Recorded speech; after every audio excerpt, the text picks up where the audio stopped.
ಗ್ರಾಮದಲ್ಲಿ ಅಂಬೇಡ್ಕರ್ ಜಯಂತಿ ಸಂಭ್ರಮ, ಬೆಳ್ಳಿ ರಥದಲ್ಲಿ ಮೆರವಣಿಗೆ. ಚೇಳೂರು ತಾಲೂಕಿನ ಚಿಲಕಲನೇರ್ಪು ಗ್ರಾಮದಲ್ಲಿ ಬುಧವಾರ ಡಾಕ್ಟರ್ ಬಿಆರ್ ಅಂಬೇಡ್ಕರ್ ಅವರ 135ನೇ ಜಯಂತ್ಯೋತ್ಸವವನ್ನು ಅತ್ಯಂತ ಸಡಗರ ಸಂಭ್ರಮದಿಂದ ಆಚರಿಸಲಾಯಿತು. ಗ್ರಾಮದ ಅಂಬೇಡ್ಕರ್ ಯುವಕರ ಬಳಗದ ವತಿಯಿಂದ ಹಮ್ಮಿಕೊಂಡಿದ್ದ ಈ ಕಾರ್ಯಕ್ರಮದಲ್ಲಿ ದಲಿತರ ಪರ ಸಂಘಟನೆಗಳು ಹಾಗೂ ಗ್ರಾಮಸ್ಥರು ಹೆಚ್ಚಿನ ಸಂಖ್ಯೆಯಲ್ಲಿ ಪಾಲ್ಗೊಂಡಿದ್ದರು. ಸಂಜೆ ಅಂಬೇಡ್ಕರ್ ಅವರ ಭಾವಚಿತ್ರಕ್ಕೆ ಪುಷ್ಪ ನಮನ ಸಲ್ಲಿಸಿದ ನಂತರ ಯುವಕರ ಬಳಗದಿಂದ ಕೇಕ್ ಕತ್ತರಿಸಿ ಸಿಹಿ ಹಂಚಿ ಸಂಭ್ರಮಿಸಲಾಯಿತು. ಬಳಿಕ ಗ್ರಾಮದ ಪ್ರಮುಖ ಬೀದಿಗಳಲ್ಲಿ ಡಾಕ್ಟರ್ ಬಿಆರ್ ಅಂಬೇಡ್ಕರ್ ಅವರ ಭಾವಚಿತ್ರವನ್ನ ಸುಂದರವಾಗಿ ಅಲಂಕರಿಸಿದ ಬೆಳ್ಳಿ ರಥದಲ್ಲಿ ಇಟ್ಟು ಮೆರವಣಿಗೆ ನಡೆಸಲಾಯಿತು. ಈ ಮೆರವಣಿಗೆಯ ಉದ್ದಕ್ಕೂ ಯುವಕರು ಜೈ ಭೀಮ್ ಘೋಷಣೆಗಳನ್ನ ಕೂಗುತ್ತಾ ಅಂಬೇಡ್ಕರ್ ಅವರ ಕ್ರಾಂತಿ ಗೀತೆಗಳಿಗೆ ಹೆಜ್ಜೆ ಹಾಕಿದ್ದು ವಿಶೇಷವಾಗಿತ್ತು. ಮಹಿಳೆಯರು ಮತ್ತು ಮಕ್ಕಳು ಮೆರವಣಿಗೆಯಲ್ಲಿ ಉತ್ಸಾಹದಿಂದ ಭಾಗವಹಿಸಿ ಕಾರ್ಯಕ್ರಮಕ್ಕೆ ಕಳೆ ನೀಡಿದ್ದಾರೆ. ಈ ಸಂದರ್ಭದಲ್ಲಿ ಕುರ್ಲಾ ಕದಿರಪ್ಪ, ಗಿನ್ನಿ ಶ್ರೀನಿವಾಸ್, ಪಂಚಾಯಿತಿ ಮಾಜಿ ಅಧ್ಯಕ್ಷ ಜಿಎಸ್ ರಾಮಾಂಜನೇಯ ಹಾಗೂ ಭಾಗ್ಯಮ್ಮ, ಬಿಎಸ್ಪಿ ಮುಖಂಡ ವೆಂಕಟರಮಣ, ಪೋಸ್ಟ್ ಮಧುಸೂದನ, ವಿ ರಾಮಾಂಜನೇಯ, ಬಳ್ಳಾರಿ ನರಸಿಂಹ, ಚಿಕ್ಕ ನರಸಿಂಹ, ಪೋಸ್ಟ್ ಮಾಸ್ಟರ್ ನರಸಿಂಹ, ಮಾಜಿ ಮೆಂಬರ್ ಅಂಚಿ ಚಂದ್ರಮೌಳಿ, ವಾಟರ್ ಮ್ಯಾನ್ ನಾರಾಯಣಪ್ಪ, ಸಂಗಪ್ಪ ಸೇರಿದಂತೆ ದಲಿತ ಪರ ಸಂಘಟನೆಗಳ ಪದಾಧಿಕಾರಿಗಳು ಮತ್ತು ಗ್ರಾಮದ ಮುಖಂಡರು ಉಪಸ್ಥಿತರಿದ್ದರು. ವರದಿ ರಾಮಾಂಜನೇಯ, ಎಸ್ ನಂದಿ ಟಿವಿ, ಚಿಲಕಲನೇರ್ಪು.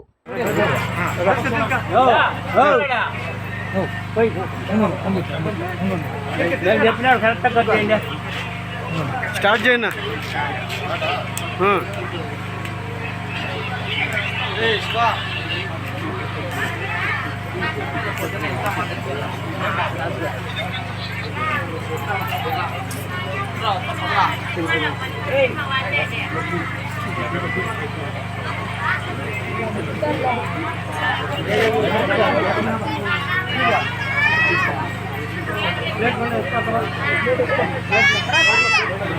ಬಾಬಾ ಸಾಹೇಬ್ ಅಂಬೇಡ್ಕರ್ ಅವರಿಗೆ, ಬಾಬಾ ಸಾಹೇಬ್ ಅಂಬೇಡ್ಕರ್ ಅವರಿಗೆ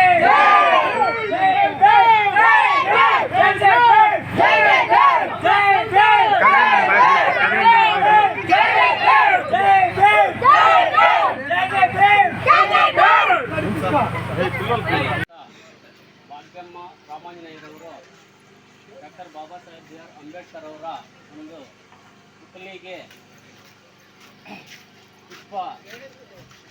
ಪುಷ್ಪಗಳ ಒಂದು ಮೂಲಕ ಅರ್ಪಣೆ ಮಾಡುವುದಕ್ಕೆ ತಡವಾಗಿ ಬಂದಿದ್ದಾರೆ. ಅವ್ರಿಗೂ ಸಹ ತಮ್ಮೆಲ್ಲರ ಪರವಾಗಿ ಸ್ವಾಗತವನ್ನು ಬಯಸುತ್ತಿದ್ದೇನೆ. ಚೇಳೂರು ತಾಲೂಕು ಚಿಲಕಲನೇರ್ಪು ಗ್ರಾಮದಲ್ಲಿ ಡಾಕ್ಟರ್ ಬಾಬಾ ಸಾಹೇಬ್ ಬಿಆರ್ ಅಂಬೇಡ್ಕರ್ ಅವರ 135ನೇ ಹುಟ್ಟುಹಬ್ಬವನ್ನು ಚಿಲಕಲನೇರ್ಪು ಗ್ರಾಮದಲ್ಲಿ ನೆರವೇರಿಸುತ್ತಿದ್ದೇವೆ. ಎಲ್ಲ ಗ್ರಾಮಸ್ಥರು ಸೇರಿ ಇಲ್ಲಿ ಈ ಕಾರ್ಯಕ್ರಮವನ್ನು ಶುಭ ಸಂತೋಷದ ಸಂದರ್ಭವಾಗಿ ಇಲ್ಲಿ ಈ ಕಾರ್ಯಕ್ರಮವನ್ನು ನೆರವೇರಿಸ್ತಾ ಇದ್ದೀವಿ. ಮತ್ತು ಡಾಕ್ಟರ್ ಬಾಬು ಜಗಜೀವನ್ ರಾಮ್ ರವರ 119ನೇ ಹುಟ್ಟುಹಬ್ಬವನ್ನು ಸಹ ಇದೇ ದಿವಸ ಈ ಕಾರ್ಯಕ್ರಮವನ್ನು ಹಮ್ಮಿಕೊಂಡಿದ್ದೀವಿ.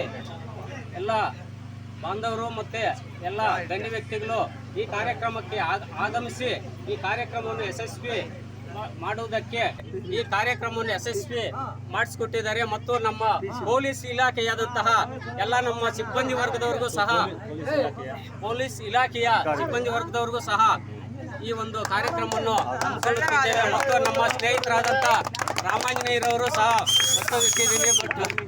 ರಾಮಾಂಜನೇಯರವ್ರಿಗೂ ಸಹ ಈ ಒಂದು ಕಾರ್ಯಕ್ರಮಕ್ಕೆ ಆಗಮಿಸಿದ್ದಾರೆ. ಅವ್ರಿಗೂ ಸಹ ಸ್ವಾಗತವನ್ನು ವಹಿಸುತ್ತಿದ್ದೇನೆ. ಎಲ್ಲ ನಮ್ಮ DSS ಮತ್ತು ಎಲ್ಲ ನಮ್ಮ ದಲಿತ ಸಂಘಟನೆ ಹೋರಾಟಗಾರರು ಎಲ್ಲರಿಗೂ ಸಹ ಈ ಒಂದು ಶುಭ ಸಂತೋಷ ಸಂದರ್ಭವಾಗಿ ಎಲ್ಲರಿಗೂ ಅಕ್ಕ ತಂಗಿಯರಿಗೂ ಅಣ್ಣ ತಮ್ಮಂದಿರಿಗೂ ನನ್ನ ಸ್ನೇಹಿತರಿಗೂ ಮತ್ತು ಎಲ್ಲ ನನ್ನ ಪುಟಾಣಿ ಮಕ್ಕಳಿಗೂ ಸಹ ಈ ಒಂದು ಕಾರ್ಯಕ್ರಮವನ್ನು ಯಶಸ್ವಿಯಾಗಿ ಈ ಒಂದು ಶುಭ ಕೋರುತ್ತಿದ್ದೇವೆ.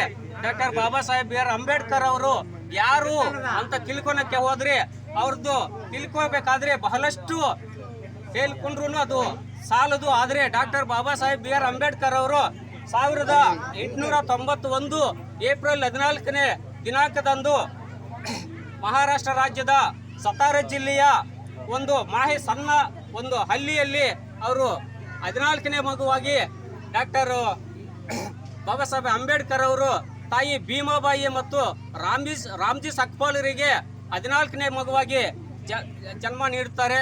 ಹಾಗಾಗಿ ಡಾಕ್ಟರ್ ಬಾಬಾ ಸಾಹೇಬ್ ಅಂಬೇಡ್ಕರ್ ಅವರು ಹುಟ್ಟಿದಾಗ ದಪ್ಪವಾಗಿ ಮತ್ತು ಪುಷ್ಟಿಯಾಗಿರುವುದರಿಂದ ಅವರಿಗೆ ಭೀಮ ಎಂದು ಕೂಡ ನಾಮಕರಣ ಮಾಡುತ್ತಾರೆ.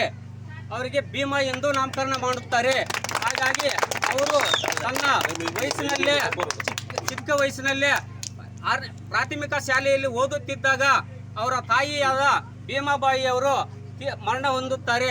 ಆಗಿನಿಂದ ಅವರು ಮೀರಾಬಾಯಿ ತನ್ನ ಅತ್ತೆಯ ಸೋದರತ್ತೆಯಾದ ಜೊತೆಯಲ್ಲಿ ಬೆಳವಣಿಗೆ ಬೆಲೆ ತೊಡಗುತ್ತಾರೆ.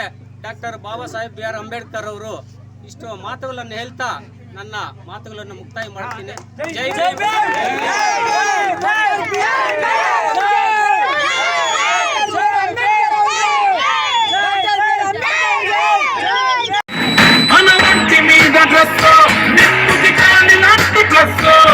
జమనాలు వలిచి బుద్ధికార నాది ప్రామిసు రైడింగు తుఫాను కమ్ముంగు తుతల స్ట్రైకింగు ఇది పోలీసింగ్ రూల్స్ బ్రేకింగు.